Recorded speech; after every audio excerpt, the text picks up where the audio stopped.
Good morning, everyone. Welcome to Nate Kokernot's Miracle Readiness YouTube channel, where I am currently going through the second chapter of the text for A Course in Miracles, COA version.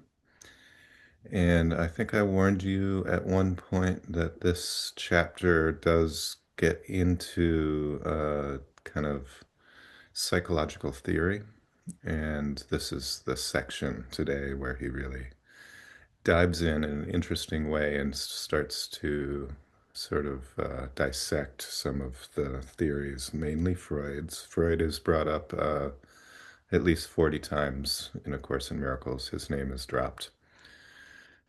The way Jesus sees it is that Freud was actually closer to the truth with the way that he constructed the human psyche, the way he conceived of it, than any of the theorists who came after him. A lot of the theorists that came after him were called neo-Freudians, but they also were kind of trying to reconceive of psychological ideas. And Jesus is saying most of them basically took us even further away from the truth than where Freud had established.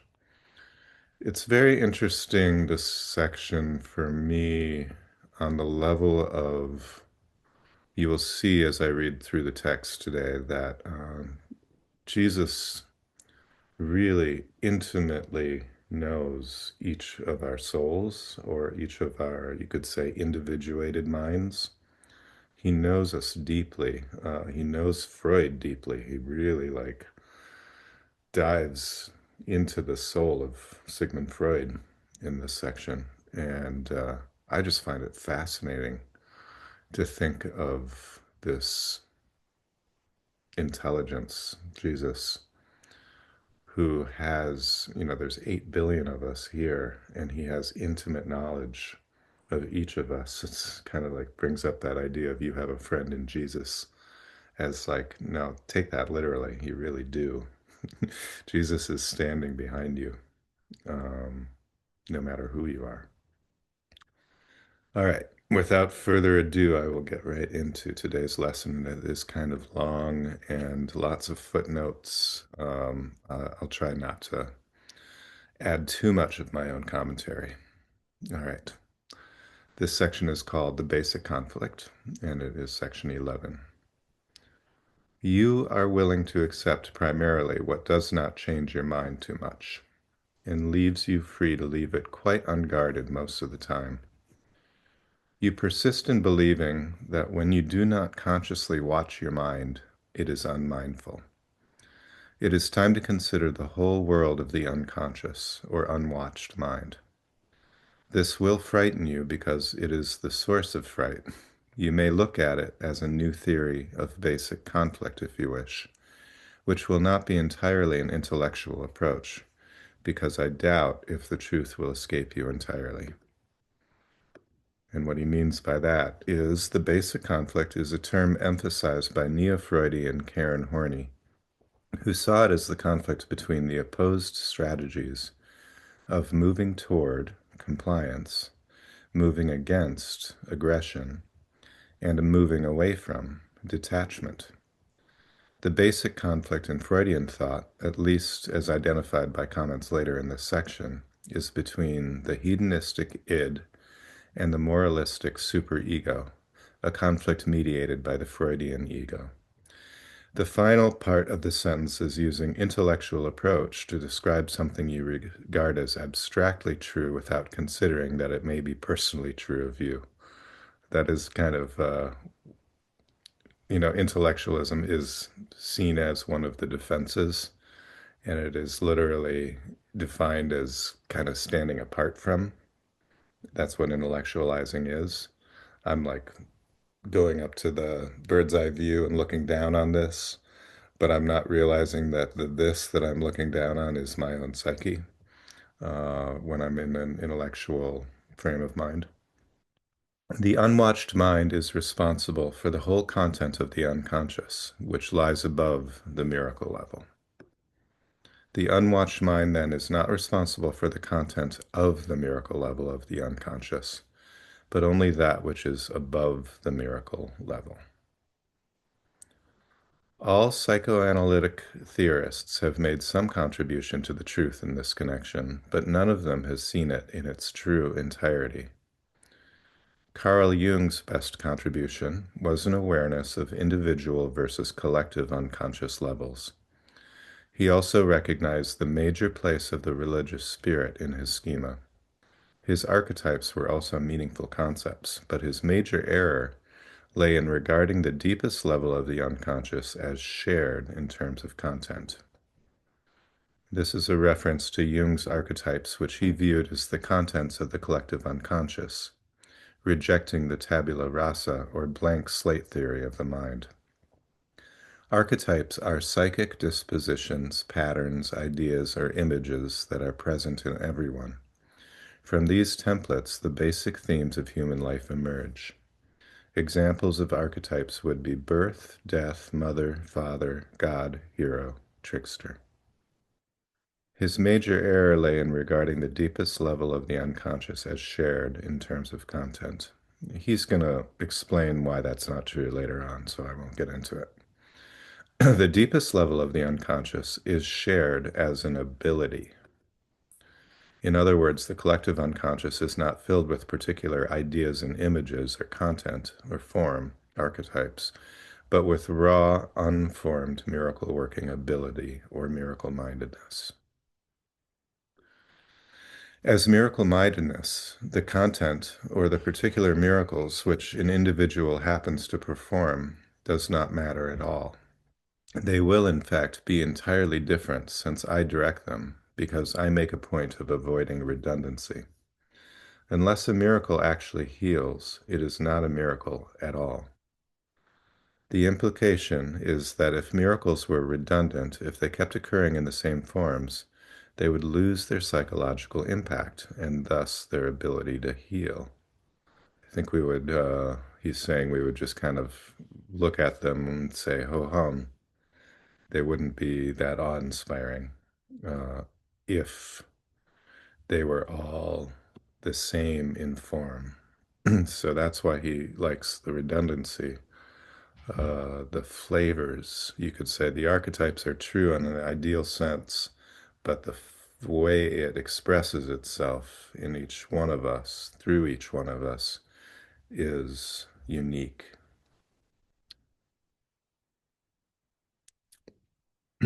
The content of the miracle level is not recorded in the individual's unconscious, because if it were, the miracle would not be automatic or involuntary, which we have said repeatedly that it should be. See footnote 105 for references to the miracle being involuntary. The notion that specific miracles, particular expressions of love to brothers in need, being stored in the individual's unconscious, would compromise the automatic or involuntary nature of miracles, seems to mean that those old miracles would tend to pattern new miracles after themselves, rather than allowing the new ones to be inspired involuntarily. However, the content is a matter for the record, which is not within the individual himself. All psychoanalysts made one common error in that they attempted to uncover unconscious content. You cannot understand unconscious activity in these terms because content is applicable only to the more superficial unconscious levels to which the individual himself contributes. This is the level at which he can readily introduce fear, and usually does. So just picture this. I'm going to stop share for a second so that we can see me more clearly. Picture it is like a glass of liquid, and he's saying the miracle impulse is at the bottom of the glass, and our rejection of all the things that we see, we perceive, and don't accept as part of ourselves, but expel or project onto the world, those make up a filthy layer at the top of the unconscious, and that is the content. Okay, is that grossness at the top. The miracle impulse has to get through all that yucky stuff in order to be expressed, for that love to be expressed.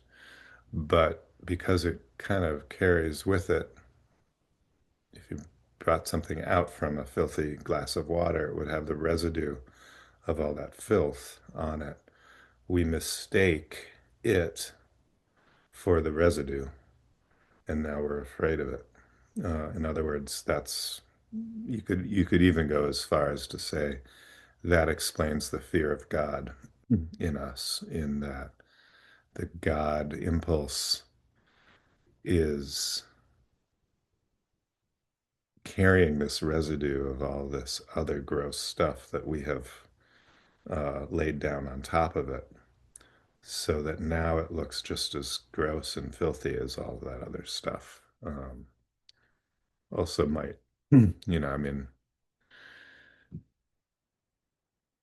I could have been a lot of things in this life. I could have been gay. I could have been an axe murderer. I could have been all of these things. And it's so interesting to me that the one thing that I decided I was is also, that I'm one with God. Seems in the at least in the perception that I'm having, to be the one thing that the people in my life can't tolerate is a spiritual identity.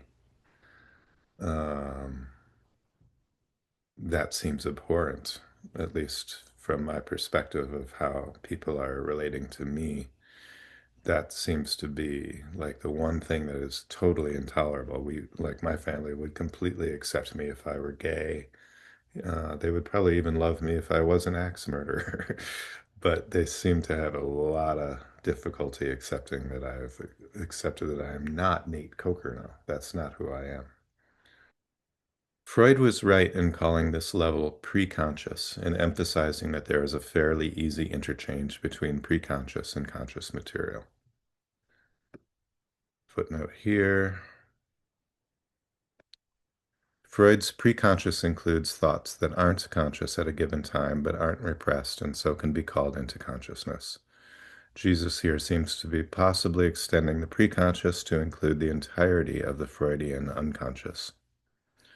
Uh, think about preconscious as like your social security number. It's not on your mind all the time, but it's so just below the level of consciousness that anytime you're prompted to say your social security number, if you've memorized it like most of us have, it just comes up. Fairly mundane stuff. He was also right in regarding the censor as an agent for the protection of consciousness from fear.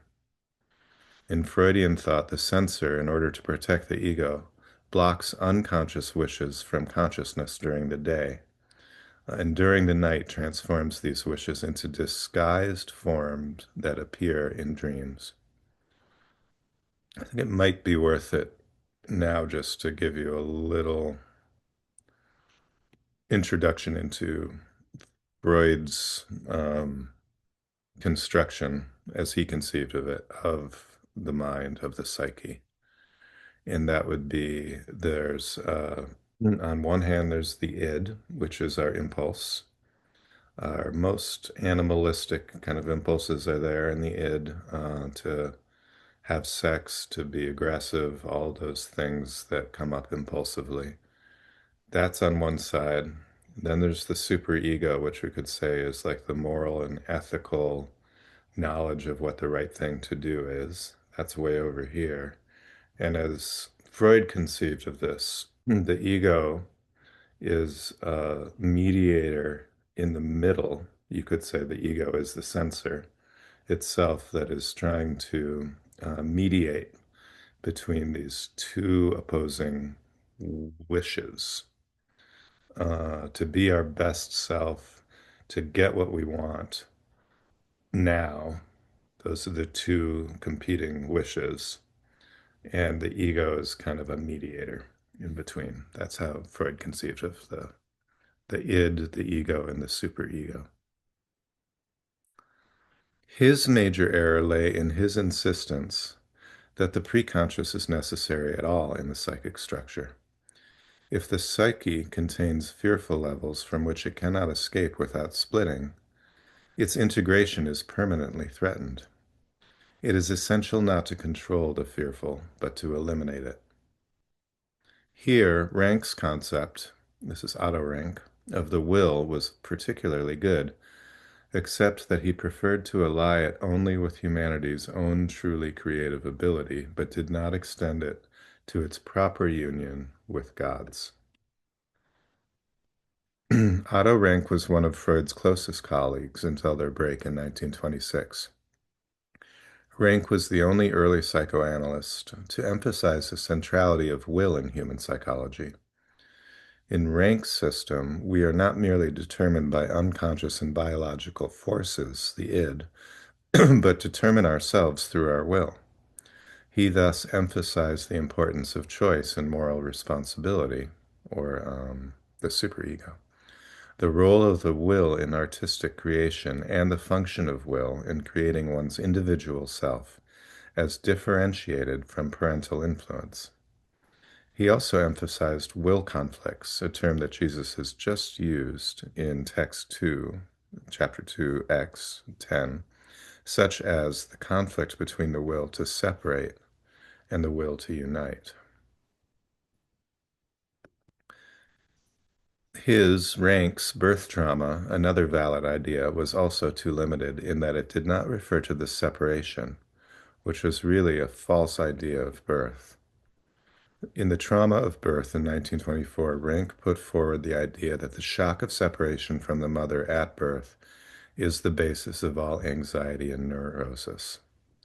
And Jesus here is correcting that and saying, no, it is the shock of separation from the wholeness of everything, from God, that is the basis of all anxiety and neurosis. It's not that physical event that happened when your body came into this world. Physical birth is not a trauma in itself. It can, however, remind the individual of the separation, which was a very real cause of fear. The idea of will therapy was potentially a very powerful one. Rank's Will Therapy, originally published as two works in 1929 and 1931, published in English as Will Therapy in 1936, emphasized choice, responsibility, and action. He said, "Thus, my concept allows for operation of the patient's own will as the most constructive force in the therapeutic process." He taught that neurosis is due to poor will organization and that patients can regain their authentic will through analysis in a process of self-creation. But Rank did not see its real potential because he himself used his mind partly to create a theory of the mind, but also partly to attack Freud. His reactions to Freud stemmed from his own unfortunate acceptance of the deprivation fallacy, which itself arose from the separation. This led him to believe that his own mind's creations could stand only if the creation of another's fell, if another mind, being Freud's in this case, fell. It's either my story or his story, essentially. In consequence, his theory emphasized rather than minimized the two-edged nature of defenses that we talked about in the first episode. This is an outstanding characteristic of his concepts because it was outstandingly true of him.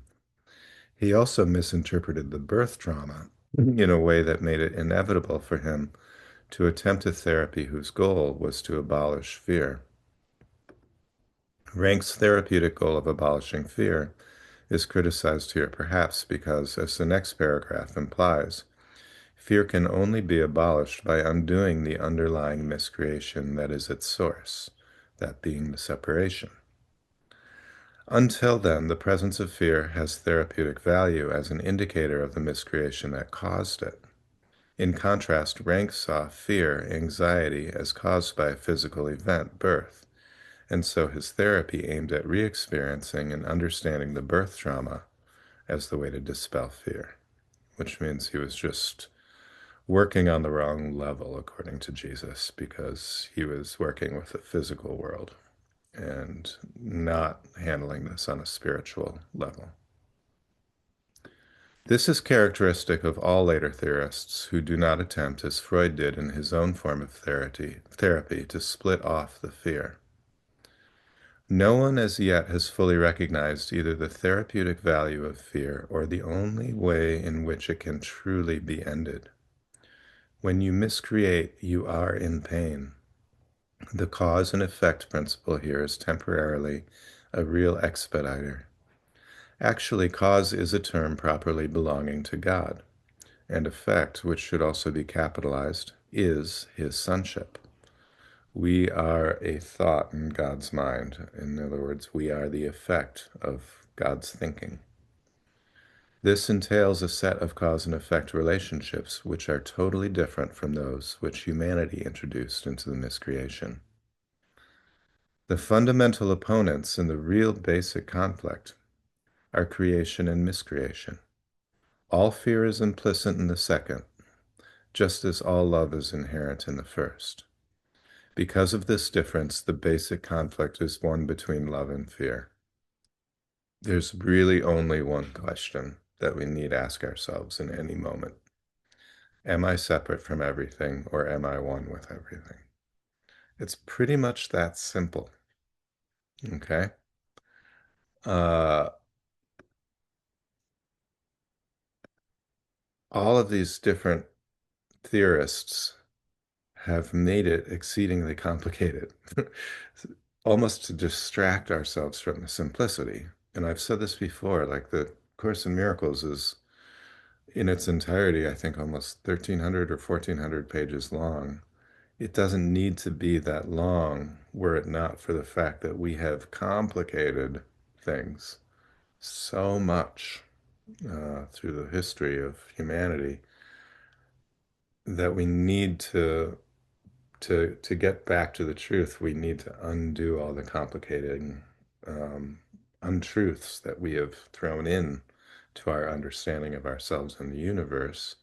Uh, it's really as simple as nothing real can be threatened, nothing unreal exists. Herein lies the peace of God, period, end of story, except for all the complications that we've inserted. It's like we threw all this nasty, unneeded stuff into a recipe, and now the chef has to come in and remove all of those unnecessary ingredients so that we can get left with the essence of the truth about ourselves and about everyone else. So much then for the true nature of the major opponents in the basic conflict.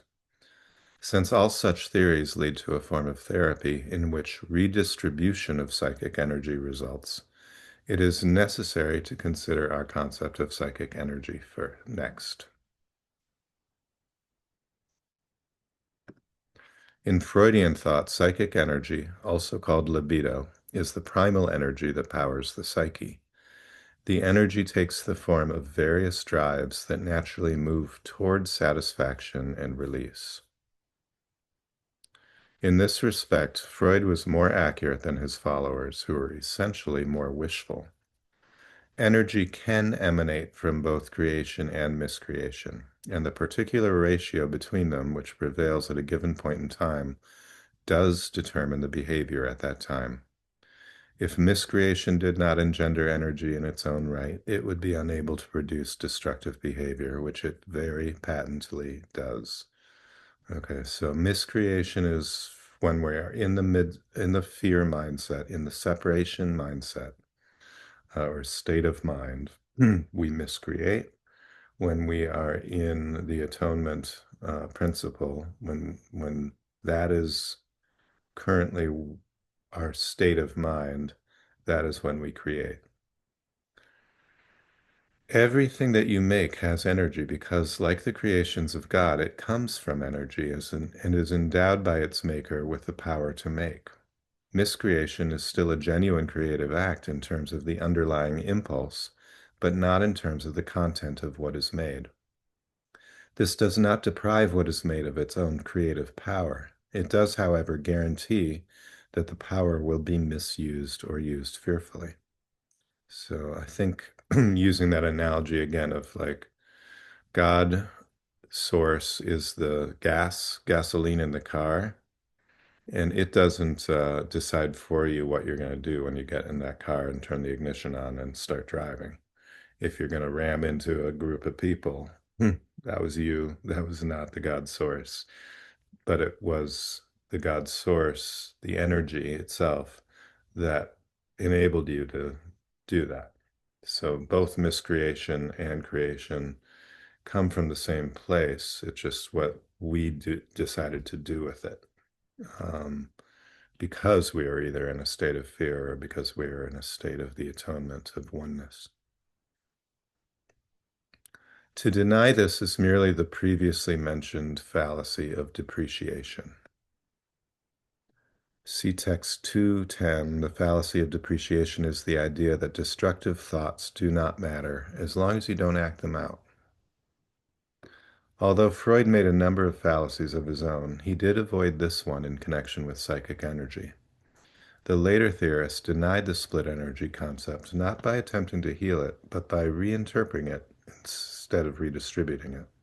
So they just came up with a different concept of psychic energy, thinking that maybe could fix everything. Pronoun clarification, not by attempting to heal it, the split, okay, but by reinterpreting it, the split, instead of redistributing it, the energy. In contrast to Freud's picture of the mind as a battleground of conflicting energies, later theorists such as Abraham Maslow, Carl Rogers, whom Bill Thetford had worked with, and Fritz Perls. Bill Thetford, by the way, is the co-scribe of the course. Um, these guys all increasingly saw the mind as an organically unified system, with conflict coming less from internal warring factions and more from external pressures. As the above paragraph makes clear, Jesus is siding with Freud here. And it's interesting because I happen to be a huge Carl Rogers fan. Carl Rogers was a humanist who had two kind of basic tenets. One was meet the client where they're at and hold them in unconditional positive regard.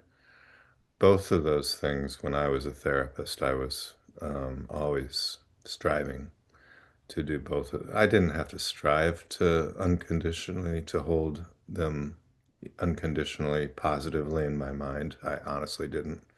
I saw the light in all of my clients. The meeting them where they're at part, I thought was a pragmatic decision on my part that I need to find where they're at on their path and then walk alongside them for a while and maybe insert some of my perspectives. I found that increasingly difficult to do, to meet them where they were at as I did my own journey of spiritual healing, because I was losing touch with the memory of sort of my own depression, my own anxiety. It's becoming harder and harder for me to connect with that, and which was great for me, but it wasn't great as far as my ability to meet them where they were at and then hopefully step forward on the path.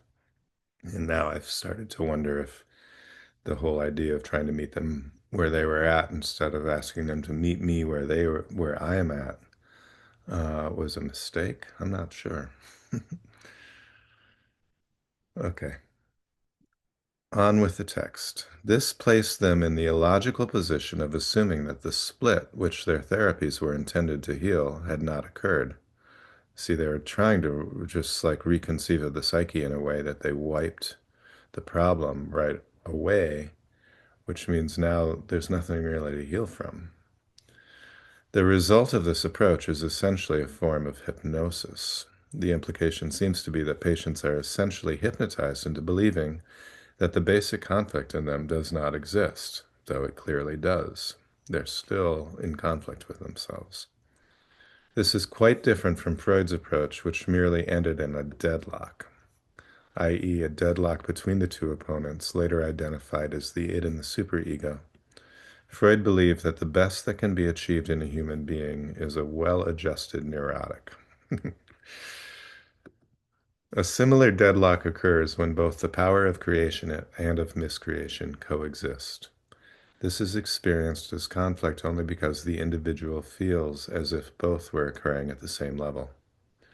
He believes in what he has miscreated in his own unconscious, and he naturally believes it is real because he has made it. He thus places himself in a position where the fearful becomes real. Nothing but level confusion can result as long as this belief is held in any form. I think this is about getting back to sort of the Course in Miracles in a nutshell. Nothing real can be threatened.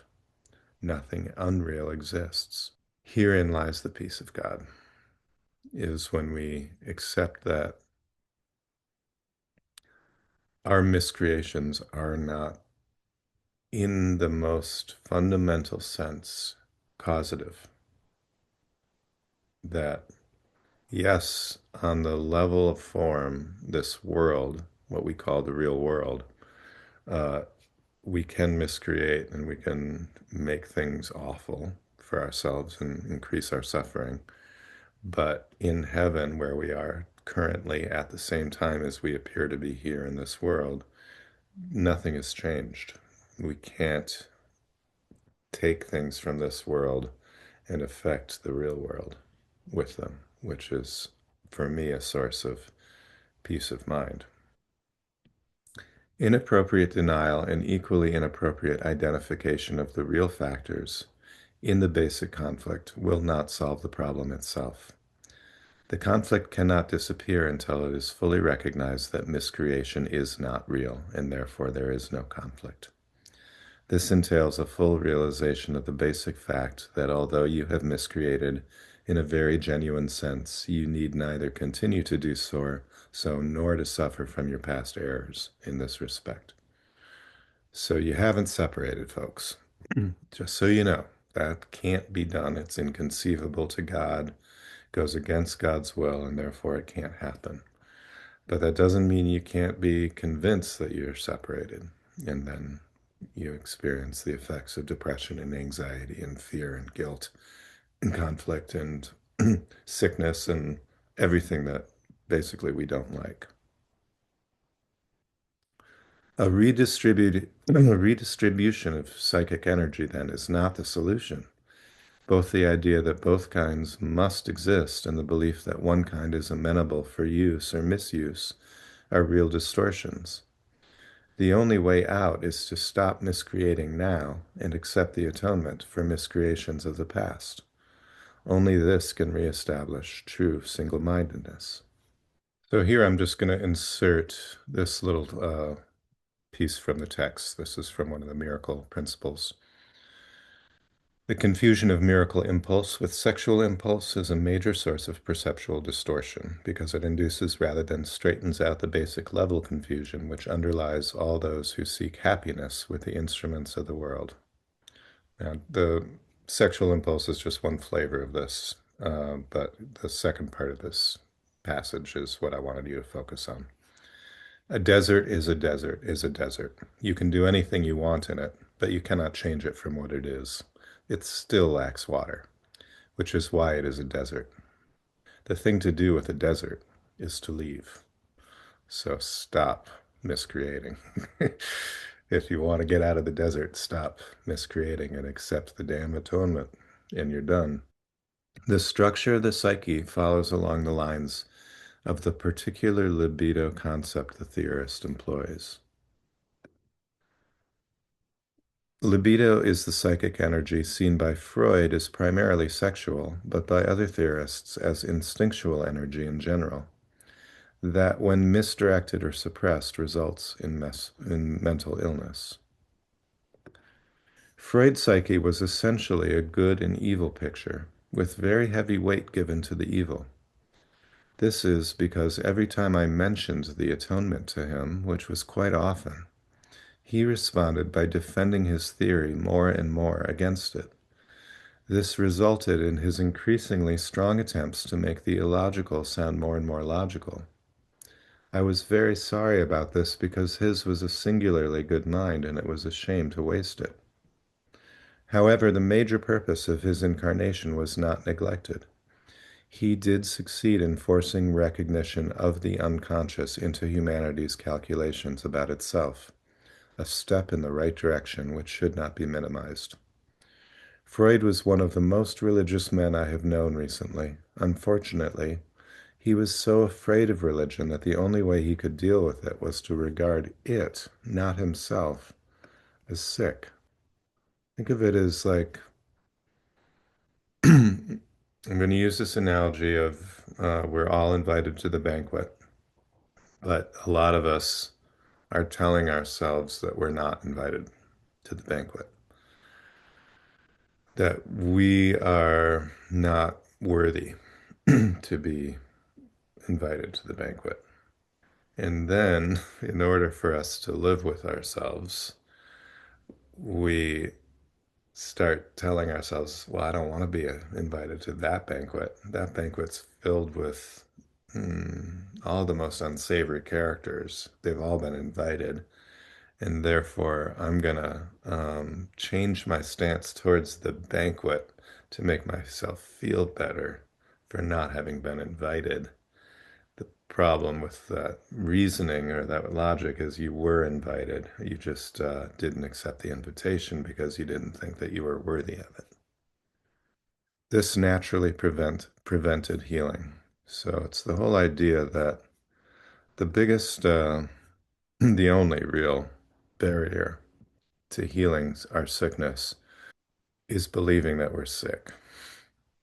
Freud's superego is a particularly interesting example of the real power of miscreation. It is noteworthy throughout the whole development of his theories that the superego never allied itself with freedom. The most it could do in this direction was to work out a painful truce in which both opponents lost. The superego and the id. The superego reaches a truce with the id through the mediation of the ego. But the tension's still there, folks. The conflict is still there. The misperception could not fail to force him to emphasize discontent in his view of civilization. In Civilization and Its Discontents, 1930, Freud focused on the inherent friction between the individual's desire to freely express the instincts for sex and aggression, the id, and civilization's need for the individual to repress those same instincts and conform to the group, represented by the superego. This friction, which gives rise to perpetual discontent, is the same deadlock Jesus is referring to above, in which both opponents lost. The Freudian id is really one of the most superficial, only the most superficial level of the unconscious, and not the deepest level at all. In Freudian theory, the id is the unconscious source of primitive instinctive impulses. In the Course, the deepest level of the unconscious is the miracle level. This too was inevitable because Freud could not divorce miracles from magic. It was therefore his constant endeavor, even preoccupation, to keep on thrusting more and more material between consciousness and the real deeper level of the unconscious, so that the latter became increasingly obscured. The result was a kind of bedlam in which there was no order, no control, and no sense. This was exactly how he felt about it. So let me just stop there. I'm going to stop sharing again for a second. Let's just use one flavor of the miracle impulse. We're going to go into sex here and horniness. We could say, I'm going to assume most of you know what it feels like to be horny. Okay. Let's just set aside the idea that that means I need to have sexual union with somebody, or I want to have sexual union with somebody, and focus on what if that horniness is a miracle impulse of I want to feel connection with somebody. Okay. That is the miracle impulse without the residue of all the filth that we've thrown into the top of this glass of water. Uh, what we usually do is, we either find a sexual partner to have union with or masturbate, do something ourselves to release the energy. When we could say there's an argument for abstinence embedded in this, in that that's not a bad feeling. That feeling of horniness itself is a miracle impulse because it is a desire to be connected. Uh, Absent the fact that bodies cannot connect and therefore sexual union is not actually the uh, the true release of that. Although usually you do feel that energy slide away, at least I know men do, uh, primarily after the sexual act. The later theoretical switch to the primacy of anxiety was an interesting device intended to deny both the instinctive nature of destructiveness and the force of the power of miscreation. In Freud's 1926 work, Inhibition, Symptoms, and Anxiety represented one of his most significant changes of mind on fundamental issues. It set forth his new theory of anxiety, in which he argued that anxiety causes repression, not vice versa. By placing the emphasis on the result, the generative nature of the power was minimized. In other words, anxiety is actually the result of the power of miscreation. By emphasizing only this result, Freud inappropriately de-emphasized the power that generates that result, the miscreation, or the belief in separation, is the power. Destructive behavior is instinctual. The instinct for creation is not obliterated in miscreation. That is why it is always invested with reality. One of the chief ways in which you can correct your own magic miracle confusion is to remember that you did not create yourself. The reference to your own magic miracle confusion implies that we, like Freud, have confused miracles with magic. That Freud could not divorce miracles from magic possibly means that he saw miracles as attempts to control the external world through magical means, such as prayer and ritual. Our own confusion of miracles and magic probably refers to seeing miracles as psychic feats. Without conviction, they, miracles, deteriorate into magic, performed by our own separate will rather than by God's will through us. We solve this by remembering that we did not create ourselves. This restores God's role as our cause, so that his will once again works through us. I hope that makes sense. You are apt to forget this when you become egocentric, and this places you in a position where belief in magic is virtually inevitable. Your instincts for creation were given you by your own creator, who is expressing the same instinct in his creation. Since the creative ability rests solely in the mind, everything which you make or create is necessarily instinctive. It also follows that whatever you produce is real in your own eyes, but not necessarily in the sight of God. It's interesting because my sister gave me Michael Pollan's book on consciousness, recent consciousness developments in the study of consciousness.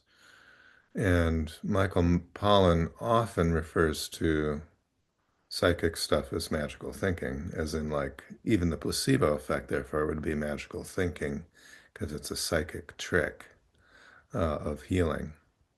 And it is completely the reversal of what Jesus is calling magic. Like, Jesus is calling the medicine itself magic. Um, it has no healing ability, the medicine, but your belief that the medicine will work is the healing. Yeah, that's what brings forth the healing. So it's a complete reversal of what magic means, actually. Uh, when Jesus is telling us to stop with magical thinking, he's talking about the exact opposite of what Michael Pollan is referring to as magic, which is our psychic ability.